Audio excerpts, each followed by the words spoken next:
오늘의 말씀은 시편 65편 10절 말씀입니다. 주께서 밭고랑에 물을 넉넉히 대사 그 일항을 평평하게 하시며 또 담비로 부드럽게 하시고 그 쌀에 복을 주시나이다. 네, 아멘. 네, 오늘 계속해서 이제 추수감사절에 대해서 이야기를 하고 있죠. 앞에 찬양도 그렇고 여기 십자가 앞에도 이제 추수감사절의 어떤 그런 의미를 새기고자 좀 이렇게 세팅이 되어 있습니다. 제가 설교를 이제 들어가기 전에 이제 화면을 보여주시고 질문을 한 가지를 나누도록 할 텐데요. 최근 하나님께 감사의 고백을 드린 적이 있으십니까? 라는 그런 질문인데요.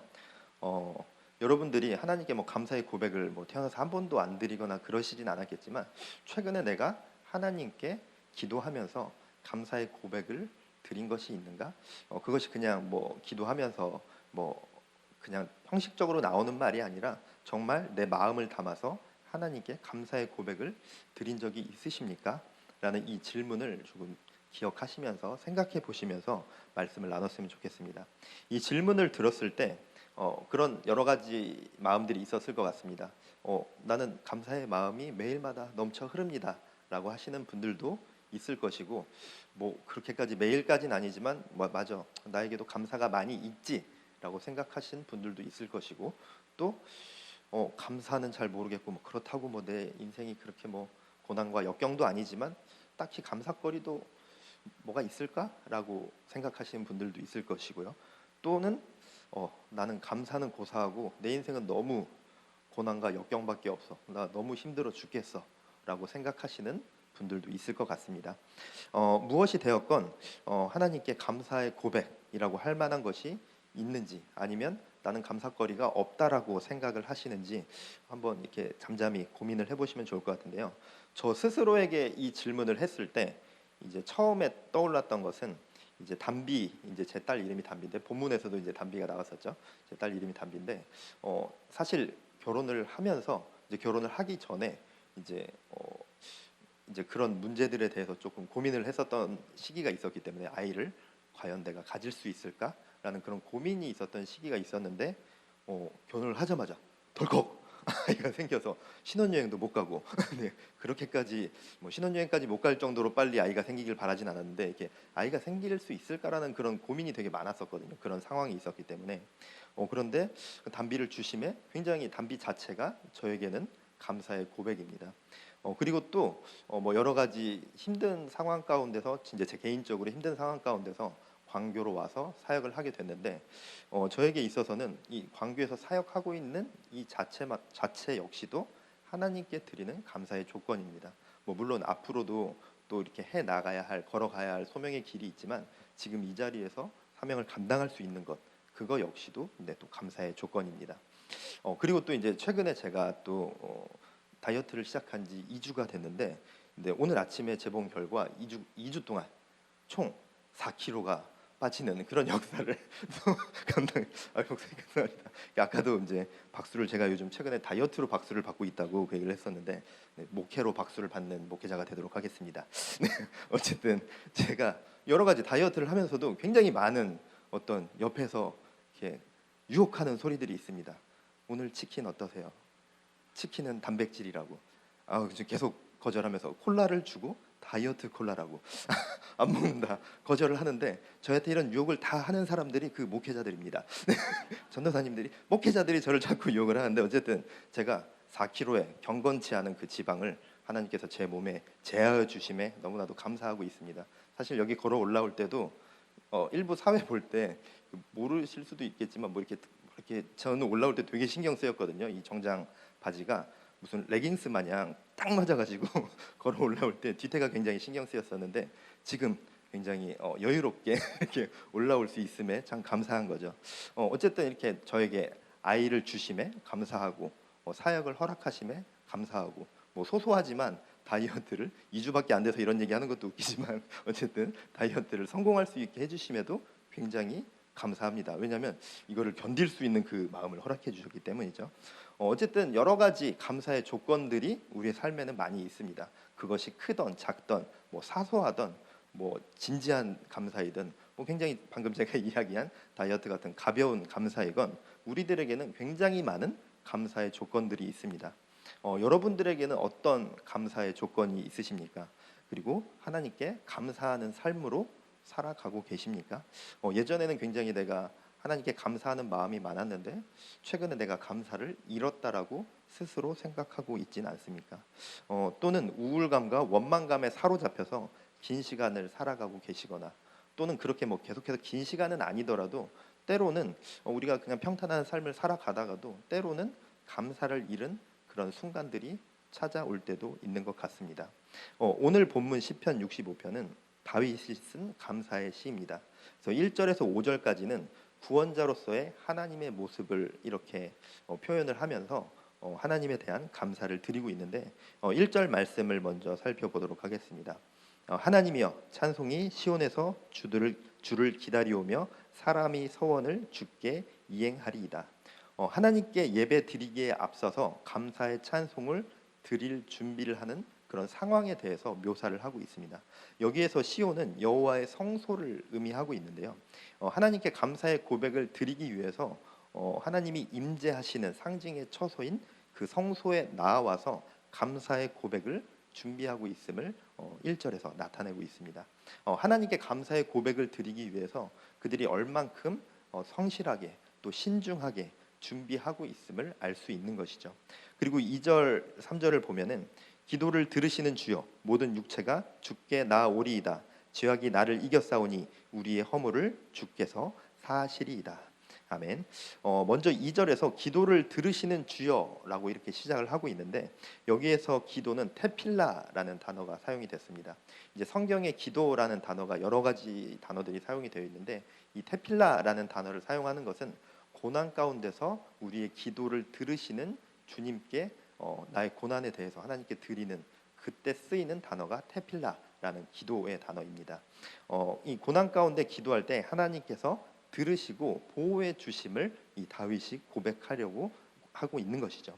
그렇게 고난 중에도 다른 것으로 나가는 것이 아니라 나의 고난을 해결해 주시고 지켜 주실 하나님을 믿고 감사함으로 모든 육체가 주님께 나오리이다 라고 이렇게 다윗의 고백을 드리고 있습니다. 그리고 3절에서는 죄악이 나를 이겼다 하지만 주께서 사해 주실 것이다 라고 이렇게 다윗이 고백을 하고 있는데 인간의 죄된 모습 그리고 죄를 사해 주시는 하나님을 이렇게 연속적으로 묘사를 하고 있습니다. 우리의 죄를 사해 주시는 분이 하나님이심을 강조하기 위해서 죄된 인간의 모습 그리고 하나님의 사해 주심에 대해서 이렇게 연결해서 이렇게 나타내고 있는데 앞서서 이제 죄된 인간의 모습을 기록하고 이어서 사해 주시는 하나님의 모습을 기록하면서 우리의 죄를 사하여 주시는 그리고 우리가 고난 가운데 기도할 때 들으시는 하나님이심을 찬양하고 있습니다. 다윗은 자신의 죄, 그 밧세바의 죄가 가장 큰 죄였었죠. 그 죄를 하나님께서 용서해 주신 그 하나님의 은혜를 기억하면서 죄된 우리를 돌보시고 용서해 주시는 하나님의 은혜에 감사함의 고백을 이렇게 드리고 있습니다. 그리고 이제 4절, 5절을 보면은 화면 보여주시고요. 주께서 택하시고 가까이 오게 하사 주의 뜰에 살게 하신 사람은 복이 있나이다. 우리가 주의 집 곧 주의 성전의 아름다움으로 만족하리이다. 우리 구원의 하나님이시여 땅의 모든 끝과 먼 바다에 있는 자가 의지할 주께서 의를 따라 엄위하신 일로 우리에게 응답하시리이다. 아멘. 1절 3절에서처럼 하나님의 은혜로 죄사함을 받은 자들 그러한 죄사함을 받은 자들을 주께서 택하시고 또 주의 뜰에 살게 하신 사람이라고 이렇게 표현을 하면서 하나님의 은혜로 죄사함을 받은 자들을 하나님께서 택하셔서 그들에게 복을 주신다라고 고백을 하고 있습니다. 우리의 죄를 사해 주시는 그 은혜 자체만으로도 감사할 일인데 그들을 또 택하여 주셔서 복을 주시는 하나님의 정말 조건 없고 무한하신 사랑의 모습을 감사와 경배로 올려드리고 있습니다. 1절에서 5절까지는 화면 보여주시면요. 다윗의 감사의 고백은 1절에서 5절까지는 죄를 사해 주시는 하나님에 대한 그 감사의 고백을 드리고 있습니다.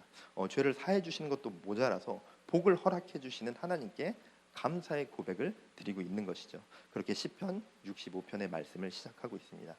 그리고 이어서 6절에서 8절까지를 보면 화면을 보시고 다 같이 한 목소리로 봉독하겠습니다. 네, 시작. 주는 주의 힘으로 산을 세우시며 권능으로 띠를 띠시며 바다의 설렘과 물결의 흔들림과 만민의 소요까지 진정하시나이다. 아멘.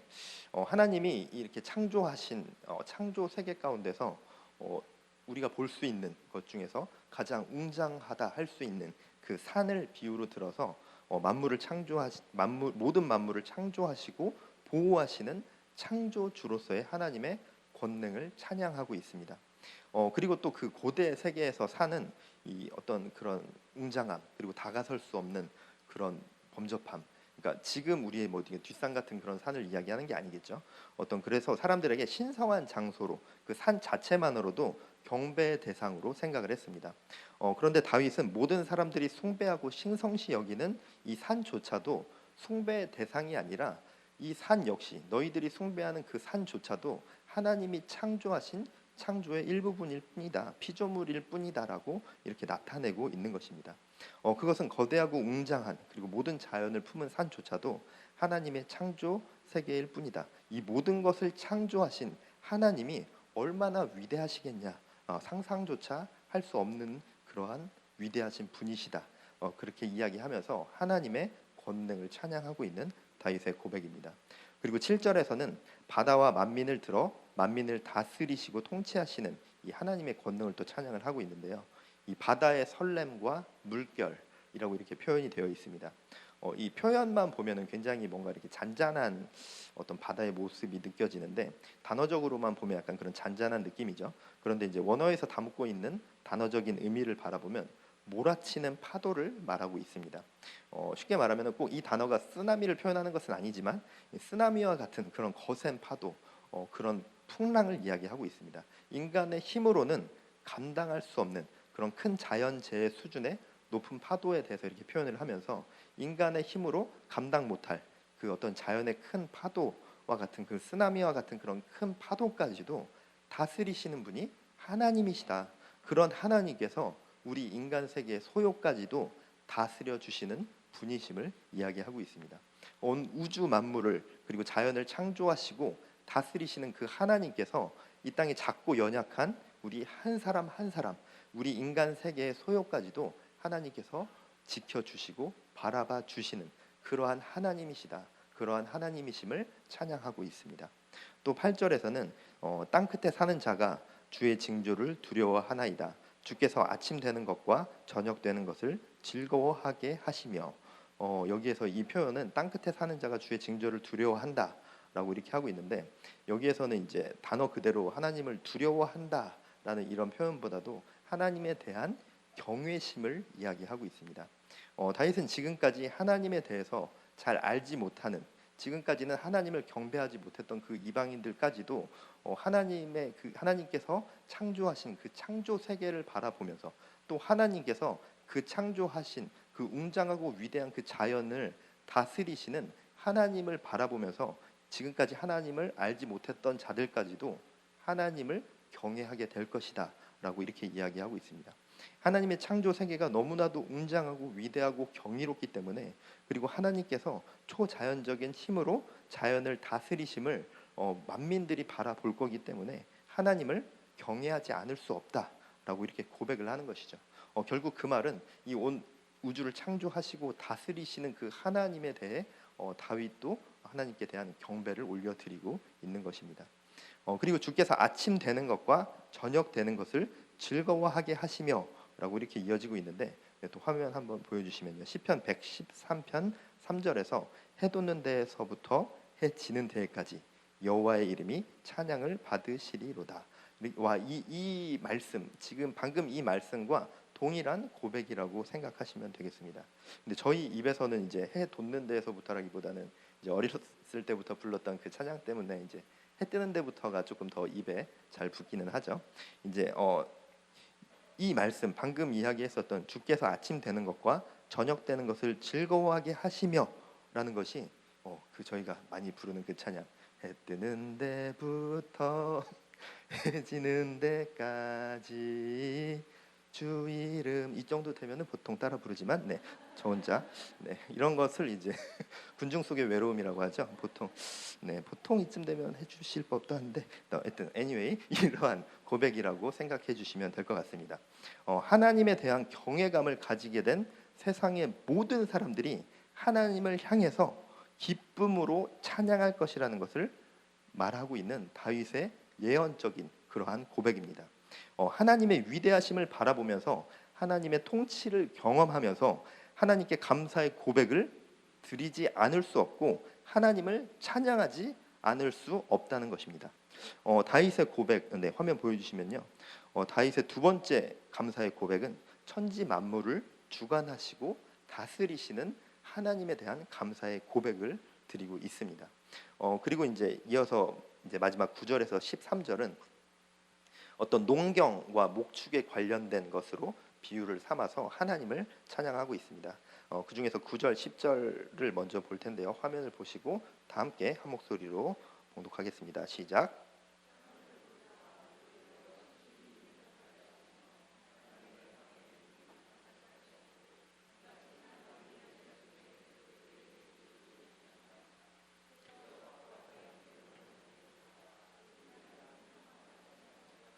담비로 부드럽게 하시고 그 싹에 복을 주시나이다. 아멘. 9절 10절은 농경 생활과 관련을 지어서 하나님을 찬양하고 감사의 고백을 드리고 있습니다.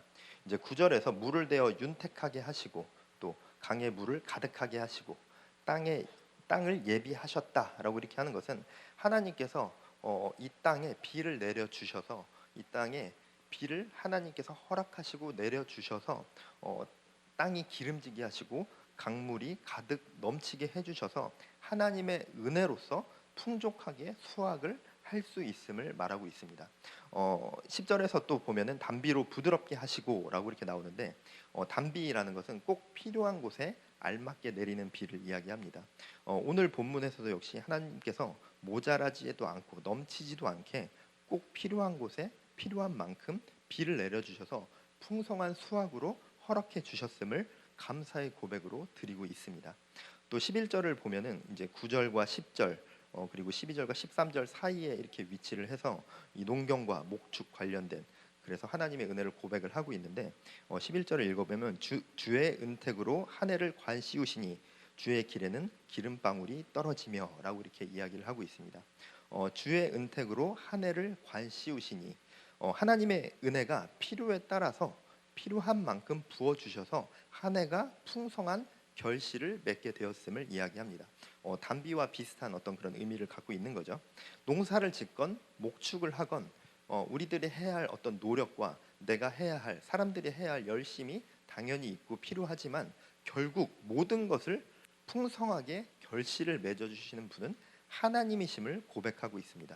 하나님의 도우심과 하나님의 섭리가 없다면 인간이 아무리 노력한다 해도 이룰 수 없기 때문입니다. 자연에서 돌아가는 그 자연의 섭리 자체가 당연히 하나님의 섭리이고 하나님의 은혜인 것입니다. 하나님께서 그렇게 우리에게 풍족하게 비를 허락해 주시지 않는다면 인간이 어떤 노력을 한다고 해도 그 농사가 풍족하게 이루어질 수 없을 것입니다. 그리고 바로 이어서 주의 길에는 기름방울이 떨어지며라고 이렇게 이야기하는데 하나님께서 이제 단비를 내려주시고 은혜의 관을 씌워 주셔서 이 땅을 윤택하게 하심을 이야기하고 있습니다.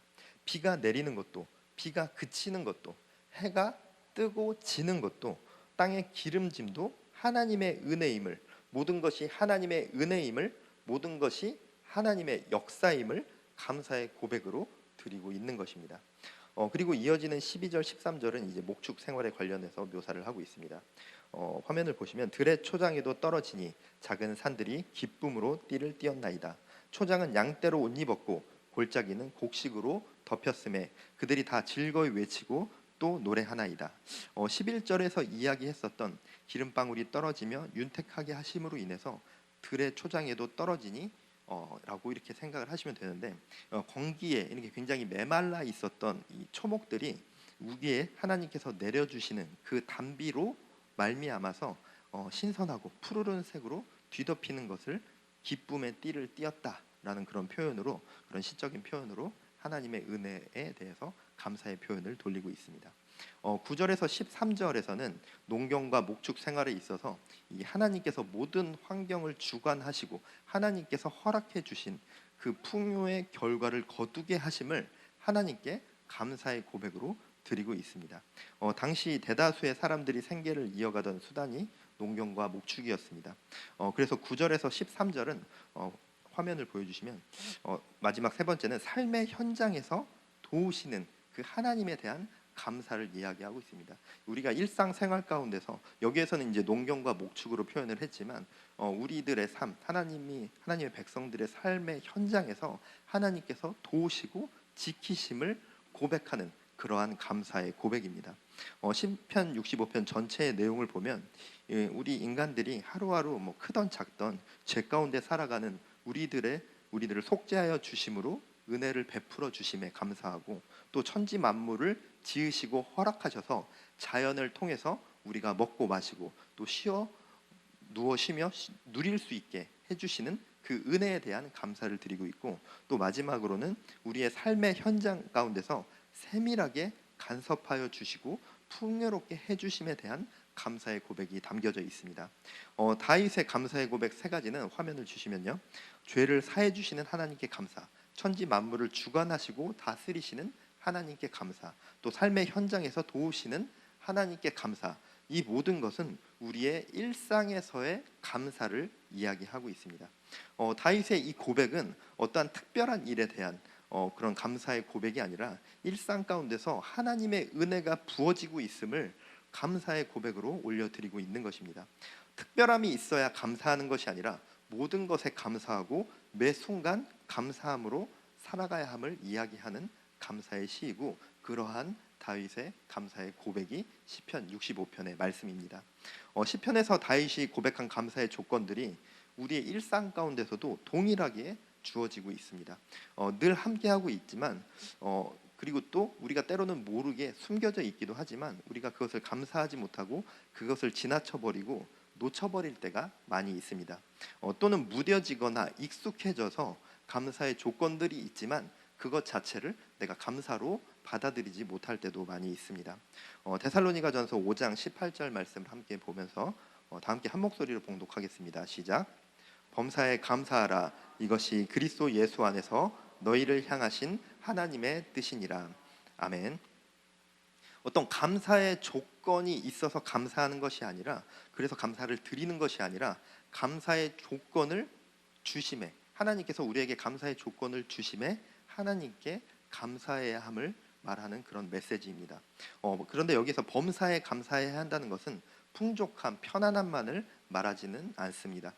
풍족함과 편안함에 대해서도 감사하는 것이, 그거 역시도 범사에 감사하는 것이지만 감사의 일부인 것이죠.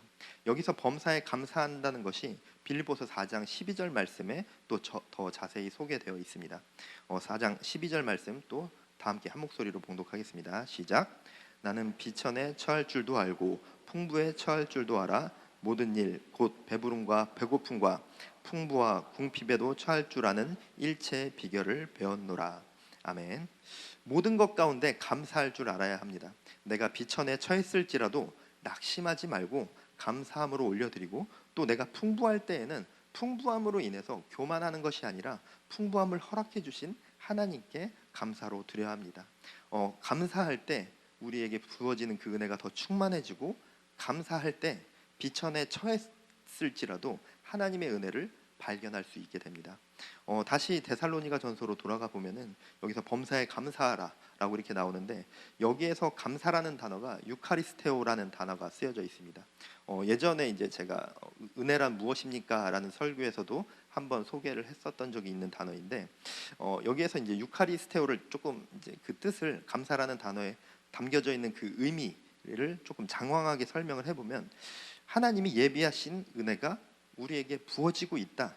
그렇기에 우리의 삶이 어떠하든지 우리는 감사할 수밖에 없다라는 의미를 담고 있는 감사의 단어입니다.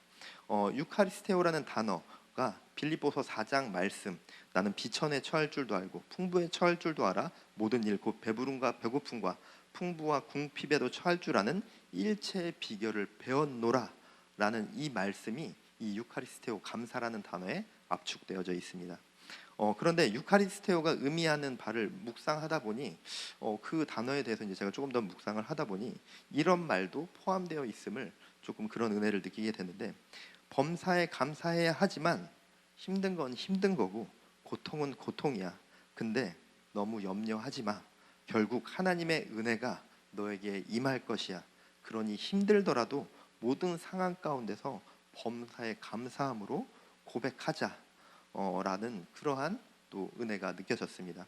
그래서 두 가지를 합쳐서 다시 한번 우리가 감사에 대해서 생각을 해보면, 하나님이 예비하신 은혜가 우리에게 부어지고 있어.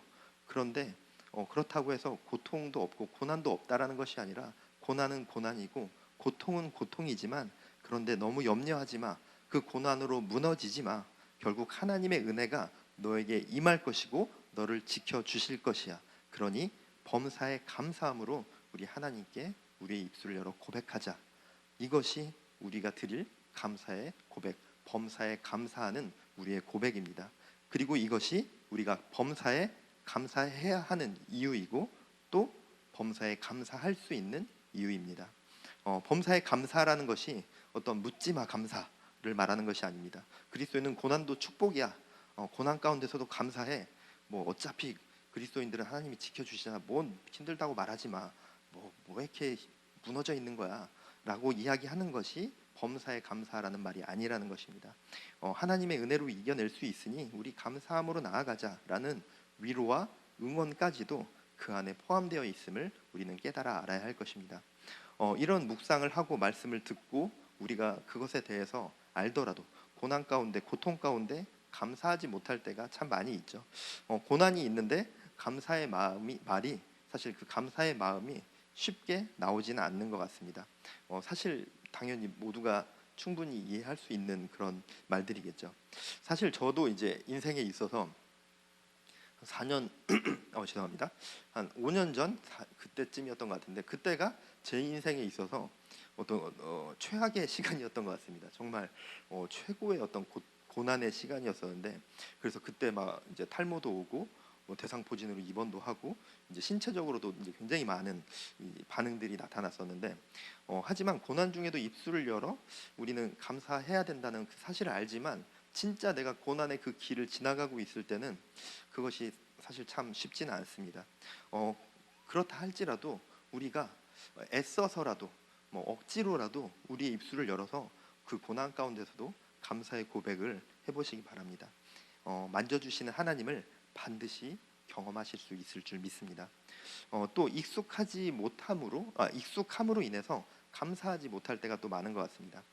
제가 10년을 이제 혼자 자취를 하다가 결혼을 하게 됐는데, 이제 제가 혼자 10년 동안 자취를 할 때는 이제 보통 남자들이 이제 침대보다는 이제 소파를 좋아하잖아요. 그게 뭐 유전자 속에 하나님이 넣으신지는 모르겠는데 남자들은 희한하게 침대보다 소파를 좋아하잖아요. 그래서 저도 10년 동안 혼자 살면서 소파를 이제 하나 사가지고 이제 벨크로로 된 소파를 하나 사서 거기에서 거의 생활을 했는데, 그러다가 이제 뭐 나중에 조그마한 침대를 하나 사긴 했는데 이제 워낙 좀 싸구려여서 이제 스프링도 딱딱하고 안 좋은 침대였었는데, 결혼하면서는 이제 또 조금 좋은 것들을 처음에 많이 사잖아요. 그래서 처음으로 굉장히 큰 사이즈의 스프링도 되게 좋은 침대를 굉장히 오랜만에 경험을 하니까 너무 좋은 거예요. 침대가 이래서 좋은 침대를 사는구나 라면서 이렇게 뭐 그렇게 이제 막 침대를 쓰고 있었는데, 한 몇 년이 지나니까 어느 순간 제가 어느 날 갑자기 이제 집에 가서 딱 누웠는데 왜 이렇게 좁지? 왜 이렇게 딱딱해? 뭐 바꿨나? 뭐 이러고 이제 그래서 실제로 제가 와이프한테 물어봤어요. 침대 바뀌었어? 그랬더니 침대가 왜 바뀌어? 막 이러면서 이제 그날 또 이제 괜히 혼나고 또 그랬는데 어쨌든 갑자기 이게 굉장히 딱딱하게 느껴지고 되게 좁게 느껴지는 거예요. 굉장히 제가 이제 처음에는 이렇게 좋은 침대가 있다니라고 생각했다가 그걸 계속 쓰고 매일 쓰고 몇 년이 지나니까 익숙해져서 뭐 스프링도 딱딱한 것 같고 굉장히 넓게 느껴졌었는데 그것도 되게 좁게 느껴지는, 어떤 익숙해지면서 감사함을 잃어버린 거죠. 사실 충분히 넓고 좋은 침대인데 처음 느낀 그 감사함이 사라져버린 거죠. 그런데 신앙도 감사함을 그렇게 익숙함으로 인해서 잃어버릴 때가 있습니다. 넘치도록 부어주시는 하나님의 은혜와 사랑이 그리고 하나님의 보호하심이 우리의 일상 가운데, 우리의 삶 가운데 계속해서 부어지고 있는데, 끊임없이 하나님의 은혜는 부어지고 있는데, 그런데 인생을 살다 보면 그런 하나님의 은혜, 그리고 하나님께서 주시는 크고 작은, 우리에게 주시는 크고 작은 그런 선물들, 그런 것들이 당연해지고 익숙해져서 감사함을 잃어버릴 때가 많은 것 같습니다. 당연히 여기고 감사함을 잃어버리는 것을 넘어서 불만이 생기고 하나님은 날 사랑하지 않는다라고 생각할 때가 찾아올 때도 있습니다. 그런데 조금만 고개를 들어서 바라보면 너무나도 많은 감사의 조건들이 우리에게 주어져 있습니다. 익숙함에 속지 않기를 바랍니다. 하나님의 은혜를, 그리고 하나님의 사랑을 익숙함으로 속지 않는 광교 꿈의 교회 모든 성도님들 되어지시길 축복합니다. 수많은 감사의 조건들이 있습니다. 우리가 놓치고 익숙해져 버린 수많은 감사의 조건들이 나에게 너무나도 많이 있습니다. 우리는 자연의 변화에도 감사해야 합니다. 자연이 변화하고 흘러가기 때문에 우리가 건강하게 이 땅에서 살 수 있고 많은 것들을 먹을 수 있고 누릴 수 있는 삶을 살아갈 수 있는 것이죠. 또 시간이 흘러감에도 감사해야 합니다. 또 나에게 허락된 가족, 환경, 교회, 동역자, 그 모든 사람들을, 나에게 주신 그 모든 사람들을 감사함으로 바라볼 줄 알아야 합니다. 풍요하게 해주심에 감사해야 합니다. 그리고 시험에 합격하게 해주심에 감사해야 합니다.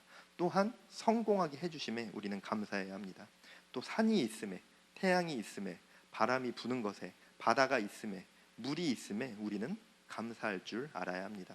그런데 나의 연약함도 우리는 하나님께 감사할 줄 알아야 합니다. 나의 결핍 또한 하나님께 감사할 줄 알아야 합니다. 나의 실패도, 그리고 나의 망함도 하나님께 우리는 감사할 줄 알아야 합니다. 그것들을 통해서 하나님께서 우리와 동행해 주시고 깨닫게 해 주시는 것들이 있고, 하나님의 말씀, 또 하나님이 우리를 믿음의 자리로 이끌어 주심이 우리의 연약함, 결핍, 실패, 망함 가운데 반드시 들어 있음을 우리는 깨달아 알아야 합니다. 모든 것이 감사임을 잊지 않아야 합니다. 빌립보서 4장 6절에서 7절 말씀을 보면요, 다 함께 또 한 목소리로 봉독하겠습니다. 시작. 염려하지 말고 다만 모든 일에 기도와 간구로 너희 구할 것을 감사함으로 하나님께 아뢰라. 그리하면 모든 지각에 뛰어난 하나님의 평강이 그리스도 예수 안에서 너희 마음과 생각을 지키시리라. 고난 중에 감사함으로 나아갈 때 모든 지각에 뛰어난 하나님의 평강이 그리스도 예수 안에서 성도님들의 마음 가운데 그 마음을 지키고 생각을 지켜주실 것입니다. 그때 여러분들의 삶에는 세상 무엇과도 바꿀 수 없는 하나님께서 주시는 그 평강이 여러분들의 마음 가운데 임하여질 줄 믿습니다. 문제가 해결되어서가 아니라, 상황이 달라져서가 아니라 예수 그리스도의 평강이 임할 때 나에게 있는 그 고난과 고통보다도 더 큰 위로와 만지심을 여러분들이 반드시 체험할 수 있을 것입니다. 모든 것을 이겨낼 수 있는 힘과 지혜와 능력까지 더하여져서 말로 설명할 수 없는 평강이 우리를 다스려 주실 것이라는 것입니다. 내가 비천에 처했을지라도 낙심하지 말고 감사함으로 올려드리고, 내가 풍부할 때에는 풍부함으로 인해 하나님께 감사드리고, 염려함은 다 내려놓고 다만 모든 것을 기도와 간구함으로 하나님께 올려드리시기 바랍니다. 범사에 감사함으로 삶을 살아갈 때 하나님의 평강이 예수 그리스도 안에서 우리의 마음과 생각을 지켜주신다 말씀하셨습니다. 그것이 하나님이 주시는 감사와 은혜의 순환의 원리입니다. 감사할 때 은혜가 더욱더 충만해지고, 감사할 때 비천에 처했을지라도 하나님의 은혜를 그곳 가운데서 발견할 수 있게 됩니다. 우리는 다윗의 고백과도 같이 감사해야 합니다. 죄를 사해 주시는 하나님께 감사하고, 천지 만물을 주관하시고 다스리시는 하나님께 감사하고, 삶의 현장에서 매일같이 도우시는 하나님께 감사해야 합니다. 모든 것이 감사입니다. 범사에 감사해야 합니다. 범사에 감사할 줄 알아야 합니다. 감사함으로 살아갈 때 은혜의 담비를 끊임없이 내 삶 가운데 내려주시는 주님과 대면하며 살아갈 줄 믿습니다. 그런 광교 꿈의 교회 모든 성도님들 되어지시길 축원합니다.